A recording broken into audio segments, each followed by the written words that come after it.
शादी के बाद क्या बेटियां पराई हो जाती है। पति 2 दिन के लिए ऑफिस के काम से दूसरे शहर जा रहा था तो पत्नी से बोला कि चलो तुम्हें तुम्हारे मायके छोड़ देता हूँ, अकेली यहाँ घर में रहकर क्या करेगी, और तुम बहुत डरपोक भी हो। वह खुशी खुशी तैयार हो गई। मायके के घर का दरवाज़ा खुला था। माँ और बाबा बाहर बालकनी में बैठे खाना खा रहे थे, अचार और चटनी के साथ। हालचाल पूछने के लिए बाद उसने अपने बाबा से कहा, आप तो कभी अचार और चटनी के साथ रोटी नहीं खाते, तो आज क्यों? तो बाबा ने कहा, बेटा जी, कभी कभी खा लेनी चाहिए, इसका भी अपना अलग ही मज़ा है। उसने अपने पिता की आंखों में लाचारी देख ली थी। उतने में ही भाभी बाहर आई और चेहरे पर झूठी मुस्कान सजाए पूछने लगी, रहने आई हो? उसने खुश होते हुए कहा, भाभी, मेरे पति 2 दिन के लिए दूसरे शहर गए हैं तो मुझे यहाँ छोड़ गए। भाभी कहने लगी, बैठो, तुम्हारे लिए चाय बना कर लाती हूँ। वह भी अपने माता पिता के खाए हुए बर्तन समेटने लगी और कहने लगी कि मैं भी भाभी की मदद कर देती हूँ और साथ ही भैया से भी मिल लूँगी।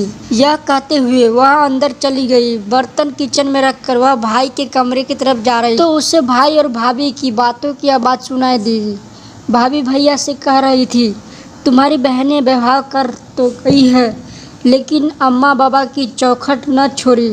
अभी तक जिसका भी दिल करता है अभी तक जिसका भी दिल करता है मुंह उठाकर बच्चे समेत चली आती है। तो भैया गुस्से से कहने लगे, तेरा क्या खाती है, यहाँ नहीं आएगी तो और कहाँ जाएगी? तो भाभी भी दनाते हुए कहा, बस अब मुझसे नहीं होती तुम्हारी खानदान वालों की सेवा। तुम्हारे माँ बाप को संभालती हूँ, उन्हें खाना देती हूँ, यही एहसान समझो। भैया और भाभी की बातें सुनकर वह सन्न रह गई। उसकी आवाज़ तो उसके मुंह में ही दब के रह गई और वह उल्टे पांव वापस होने लगी। थोड़ी देर बाद फ़ोन पर झूठ मूठ के का बात करते हुए बाहर निकली। अच्छा माँ जी, आप लोग आए हैं? गांव से पहले ही बता देते तो मैं मायके नहीं आती।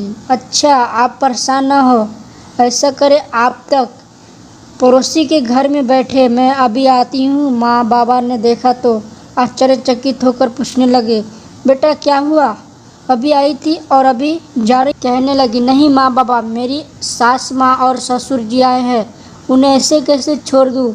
अभी जाती हूँ, फिर कभी आ जाऊँगी।